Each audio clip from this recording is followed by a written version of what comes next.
Good morning बच्चों, कैसे हैं आप सब। तो आपका स्वागत है जागृति क्लासेस के ऑनलाइन प्लेटफॉर्म पर। और अपने पढ़ रहे थे परमाणु संरचना, और परमाणु संरचना की तीसरी क्लास में अपने आ चुके हैं। जैसा कि मैंने आपको बोला था कि अपने स्टार्ट करेंगे नेक्स्ट क्लास रदरफोर्ड मॉडल के दोषों से। क्लियर।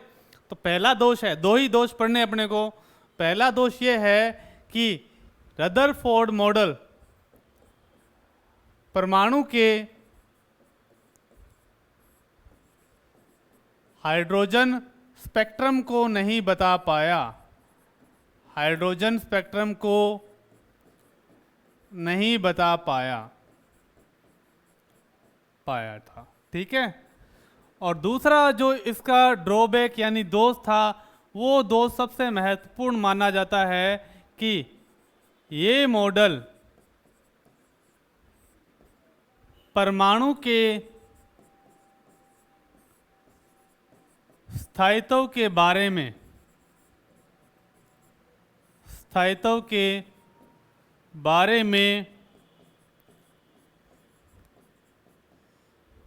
नहीं बता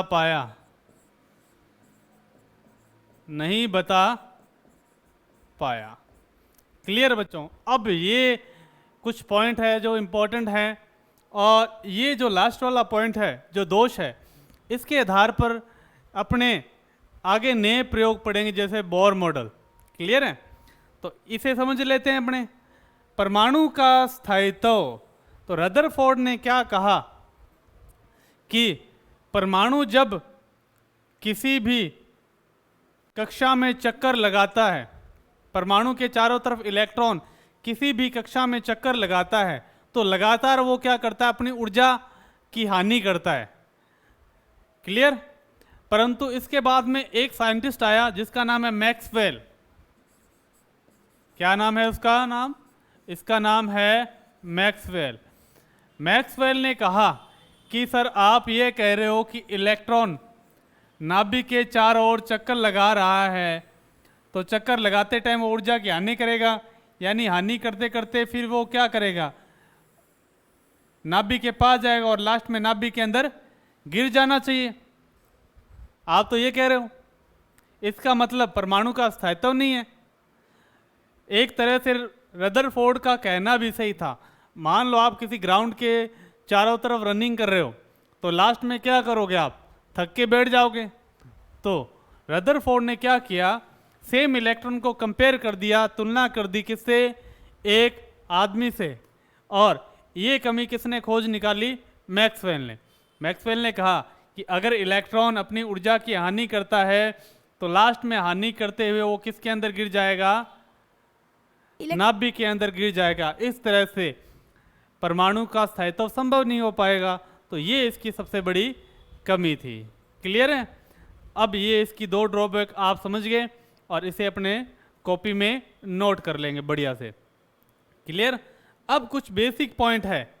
बेसिक पॉइंट में पहला है परमाणु संख्या तथा परमाणु द्रव्यमान। परमाणु संख्या जिसे अपने बोलते हैं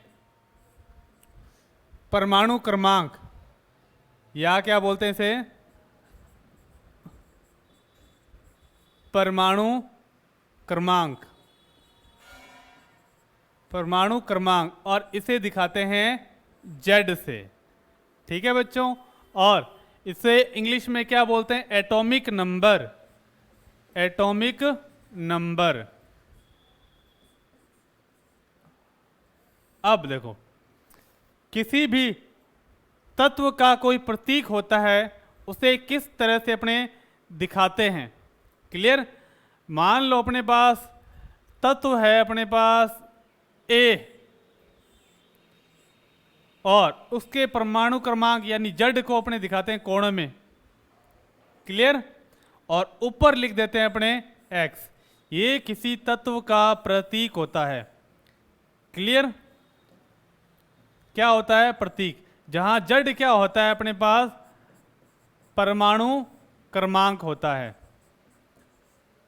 और x क्या होता है, अपने पास परमाणु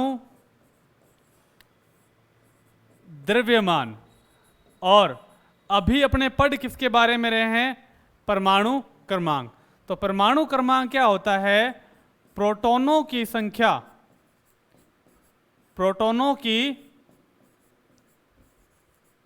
संख्या। तो सिंपल सी बात आपको पता चल गई। परमाणु क्रमांक क्या होता है? किसी भी तत्व का परमाणु क्रमांक उसमें उपस्थित प्रोटॉनों की संख्या बताता है। मान लो मैंने आपको कह दिया कार्बन का परमाणु क्रमांक 6 है, तो उसमें प्रोटॉनों की संख्या कितनी हो जाएगी? सही है, 6 होगी। क्लियर? ठीक है, तो यहां पर मैं लिख देता हूं किसी तत्व में प्रोटॉनों की संख्या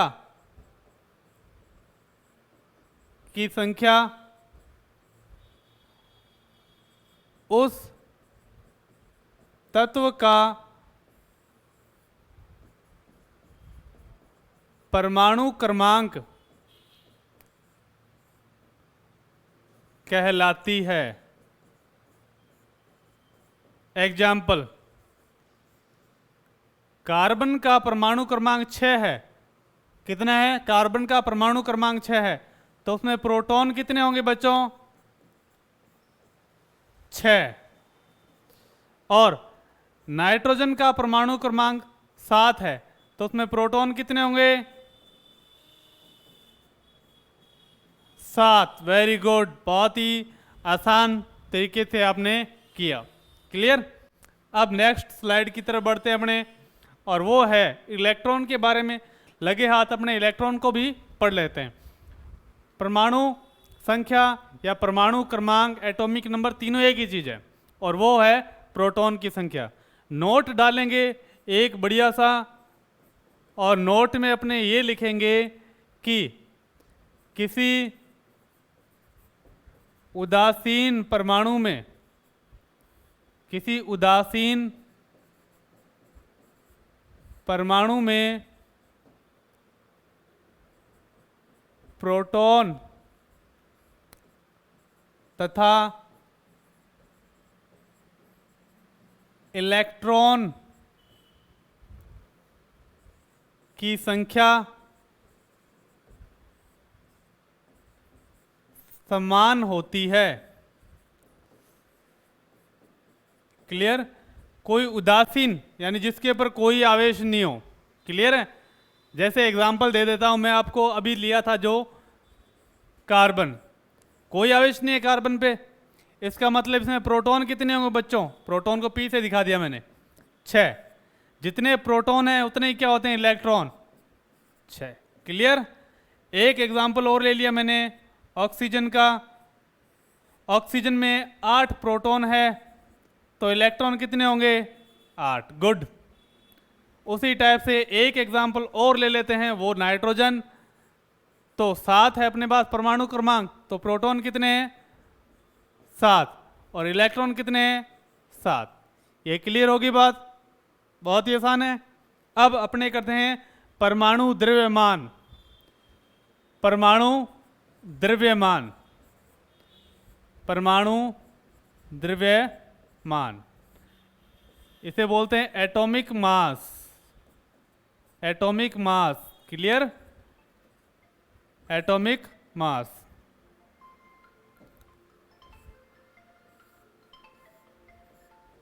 अब देखिए, ये अपने पास क्या है? कोई भी परमाणु है और इसके चारों तरफ इलेक्ट्रॉन चक्कर लगाता रहता है। क्लियर है? परमाणु के केंद्र में क्या पाया जाता है? प्रोटॉन पाया जाता है, प्लस न्यूट्रॉन पाया जाता है। क्लियर? और परमाणु के नाभिक के चारों ओर तरफ इलेक्ट्रॉन चक्कर लगाता रहता है। इलेक्ट्रॉन चक्कर लगाता रहता है। क्लियर? ठीक है, ये अपने पास नाभिक है। नाभिक के अंदर क्या पाया जाता है अपने पास बच्चों? प्रोटॉन और न्यूट्रॉन पाए जाते हैं, जिनको इकट्ठे अपने बोलते हैं न्यूक्लियॉन। Nucleon, clear? आपको मैंने पहली क्लास में बताया था प्रोटॉन और न्यूट्रॉन दोनों पर क्या होता है? समान आवेश होता है। इस पर एक होता है तो इस पर भी एक होता है। और न्यूक्लियन को अपने बोलते हैं परमाणु भार। परमाणु भार, तो समझ गए? कोई भी परमाणु होता है उसके चारों तरफ उसके नाभिक के चारों तरफ इलेक्ट्रॉन दीर्घवृत्ताकार कक्षा में चक्रण करता है, और जो नाभिक होता है उस पर प्लस आवेश होता है, क्योंकि न्यूट्रॉन पर आवेश होता है 0 और प्रोटॉन पे आवेश क्या होता है? प्लस का आवेश होता है। प्रोटॉन और न्यूट्रॉन को सम्मिलित रूप से क्या बोलते हैं अपने? न्यूक्लियॉन बोलते हैं। और न्यूक्लियॉन क्या होता है? परमाणु भार। यानी परमाणु भार क्या हो गया? न्यूट्रॉन और प्रोटॉन का योग क्या कहलाता है? परमाणु भार। बहुत ही आसान है। अब कुछ उदाहरण कर लेते हैं। उदाहरण है अपने पास कार्बन 6, ऊपर है ये 12। क्लियर? स्टार्टिंग वाली स्लाइड अपने देखते हैं, बहुत ही आसान तरीके से। देखो, ये परमाणु क्रमांक को बताएगा और ये परमाणु द्रव्यमान बताएगा। परमाणु द्रव्यमान में अपने पास न्यूट्रॉन होते हैं और क्या होता है? प्रोटॉन होता है। गुड, ठीक।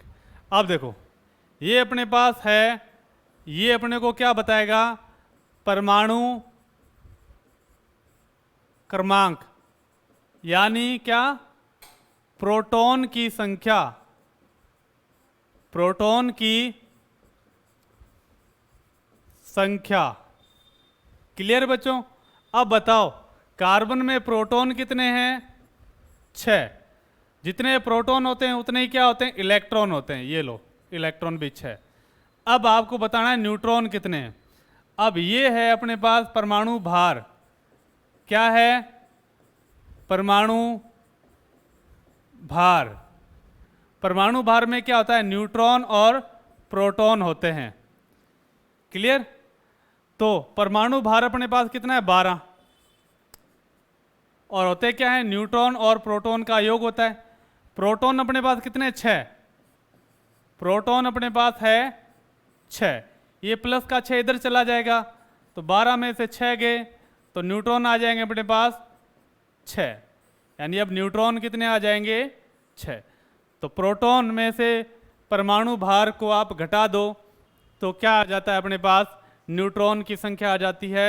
इस तरह से अपने आसानी से इलेक्ट्रॉन, प्रोटॉन, न्यूट्रॉन निकाल सकते हैं। कुछ एक रीजनिंग टाइप के भी क्वेश्चन, यानी कठिन सवाल भी आपको दिए जाएंगे। क्लियर है? अब दूसरा क्वेश्चन करते हैं अपने, बहुत आसान सा। पोटेशियम 19 नंबर पे और ये 40। आपको बताना प्रोटॉन कितने हैं? 19। जितने प्रोटॉन उतने इलेक्ट्रॉन। अब आपको बताने न्यूट्रॉन, तो कितने हो जाएंगे? 40 में से 19 गए 21। बहुत ही आसान। अब अपने लास्ट ईयर के कुछ पेपर में आए हुए क्वेश्चन वो देखते हैं किस हिसाब से करने हैं। क्लियर? तो देखें, बढ़िया क्वेश्चन कराएंगे आपको। तो क्वेश्चन ये है, एक तत्व X का परमाणु क्रमांक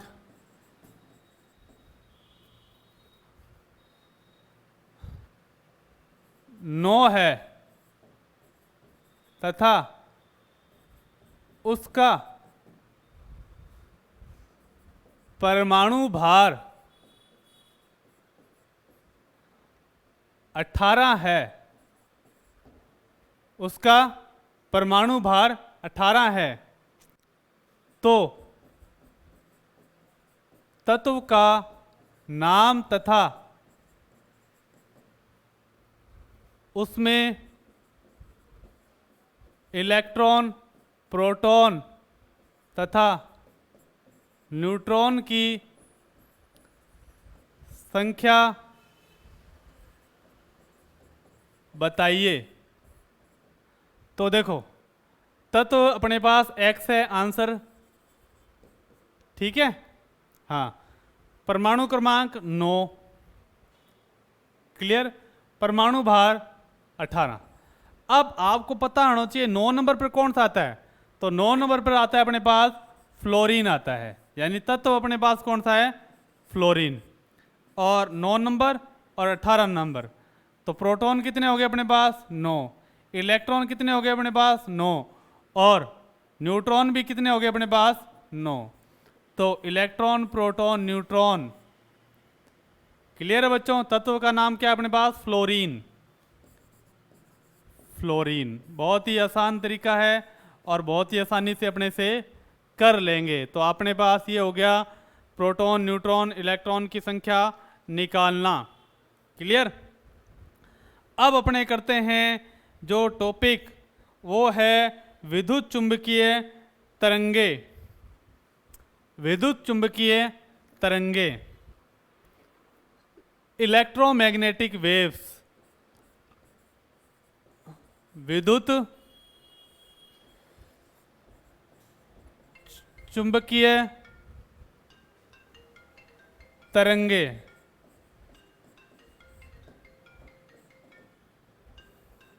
क्लियर है। तो विद्युत चुंबकीय तरंगे क्या होती है कि ये जो एक्सरे हो पढ़ी है आपने, एक्सरे पढ़ी है आपने, जो एक्सरे पढ़ी है, माइक्रोवेव पढ़ी है, माइक्रो रेस पढ़ी है, माइक्रो किरणें पढ़ी है, गामा रेस पढ़ी है, ये सारी क्या है, विद्युत चुंबकीय तरंगे हैं। क्लियर है। अब इनके कुछ गुण होते हैं, ठीक है, गुण, विद्युत चुंबकीय तरंगों के गुण। पहला गुण यह है कि विद्युत चुंबकीय तरंगे, विद्युत चुंबकीय तरंगे प्रकाश के वेग से चलती है। विद्युत चुंबकीय तरंगे प्रकाश के वेग से चलती है। क्लियर है। आपको याद रखना है ये कि विद्युत चुंबकीय तरंगे प्रकाश के वेग से चलती है, और प्रकाश का वेग क्या होता है, 3 × 10⁸ मीटर पर सेकेंड। अब इनके कुछ महत्वपूर्ण प्रॉपर्टीज होती है, ठीक है, और वो प्रॉपर्टी क्या है, पहली, ठीक है, और यहाँ गुण की जगह अपने लक्षण कर देंगे, ठीक है, लक्षण कर देते हैं, ठीक बच्चों, लक्षण। तो मेन लक्षण ये प्रकाश के वेग से गति करती है। क्लियर, ठीक। नेक्स्ट, तो पहला जो गुण आता है वो है तरंग दैर्ध्य। तरंग दैर्ध्य जिसे अपने किससे दिखाते हैं, लैम्डा से। अब क्या होता है, कोई भी विद्युत चुंबकीय तरंग है, ये है, ये तो उतार और ये चढ़ाव, ये चढ़ाव और ये उतार, इसे बोलते हैं श्रृंग और इसे बोलते हैं गर्त। तो विद्युत चुंबकीय तरंगों में क्या आता है, उतार और चढ़ाव आता रहता है।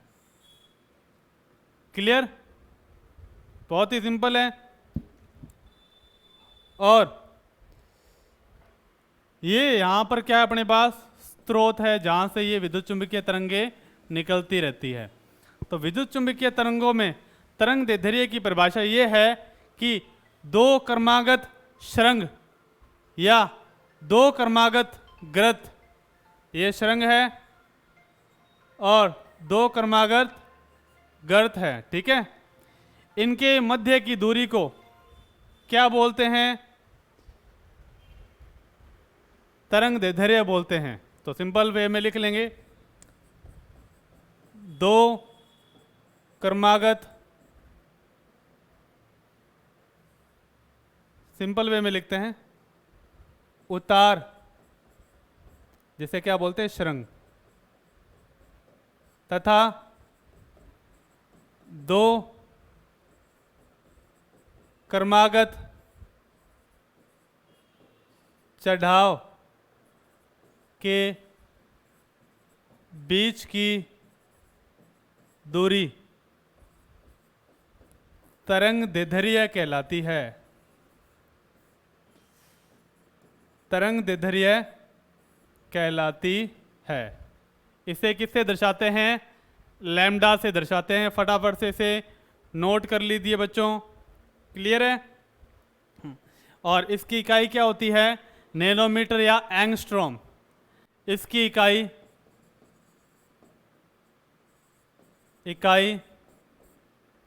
नैनोमीटर, जिसे एनएम से दिखाते हैं, या एंगस्ट्रॉम होती है। क्लियर बच्चों? एंगस्ट्रॉम।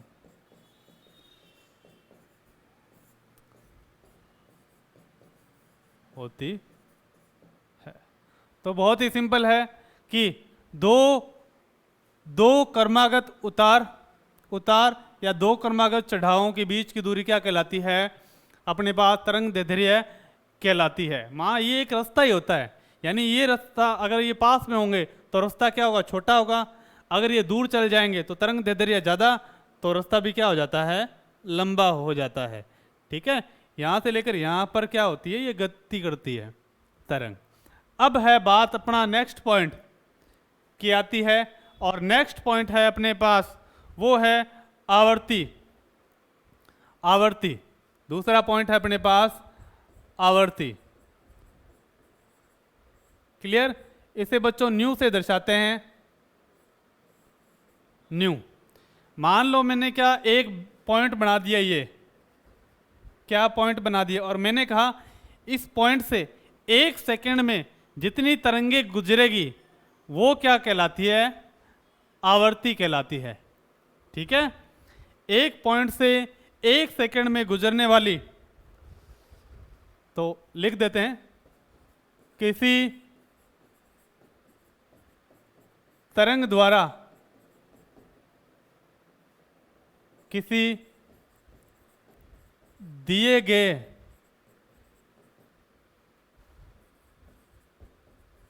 बिंदु से 1 सेकंड में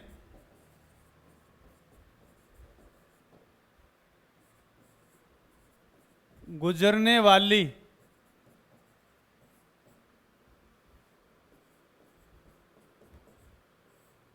तरंगों की संख्या उसकी आवर्ती कहलाती है।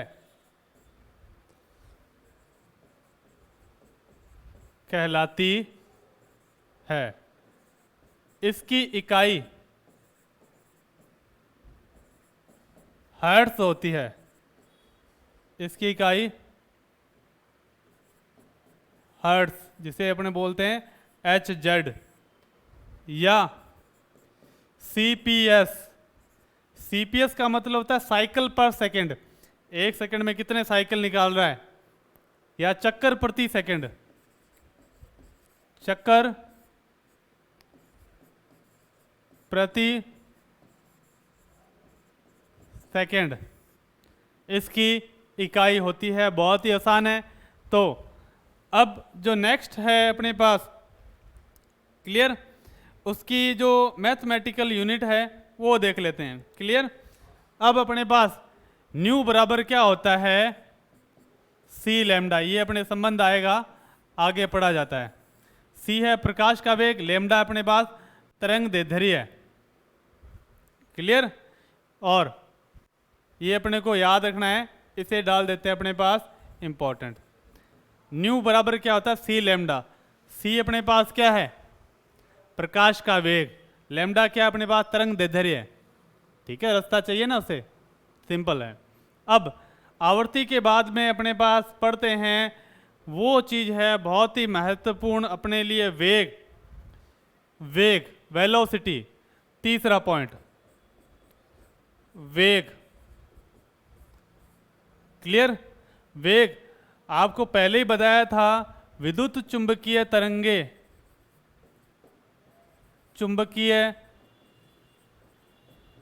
तरंगे प्रकाश के वेग से गति करती है। वेग से गति करती है, गति करती है। अब वेग कहते हैं किसे हैं? 1 सेकंड में तय की दूरी। आवर्ती और वेग में कंफ्यूज नहीं होना। आवर्ती में तो क्या ये पॉइंट बना दिया और इस पॉइंट से 1 सेकंड में कितनी किरणें गुजरेगी, तरंगे गुजरेगी, वो आवर्ती है। क्लियर? और वेग होता है 1 सेकंड में एक तरंग कितनी दूरी तय करती है, वो होता है वेग। क्लियर? तो इसमें लिख देंगे किसी तरंग द्वारा 1 सेकंड में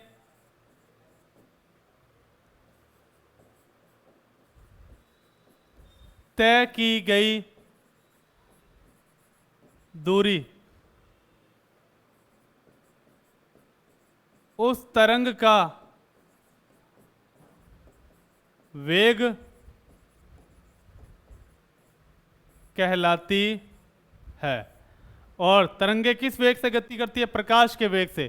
प्रकाश का वेग क्या होता है? 3 × 10⁸ 3 × 10⁸ मीटर पर सेकेंड। क्लियर है?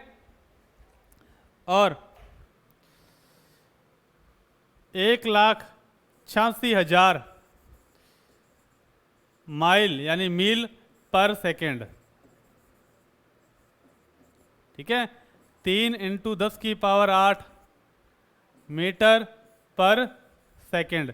सेंटीमीटर में बता दें 3 × 10⁻10 सेंटीमीटर पर सेकेंड। बहुत ही आसान है। तो वेग प्रकाश के वेग से गति करती है, इसमें आपको माथापच्ची करने की जरूरत नहीं है। क्लियर? तो ये अपने पास 3 मेन पॉइंट पढ़ने थे। आगे अपने कुछ 1 आधे पॉइंट और पढ़ेंगे और विद्युत चुंबकीय तरंगों को ख़त्म करेंगे। तब तक के लिए आप इस पॉइंट को बहुत ही अच्छे से रिवाइज करेंगे और अपने रूटीन में शामिल करेंगे, जिससे क्या हो कि आपको ये चीज़ें बहुत ही आसानी से तैयार हो जाएं। तब तक के लिए थैंक यू। जुड़े रहिए जागृति ऑनलाइन क्लासेस के प्लेटफॉर्म से। Thank you.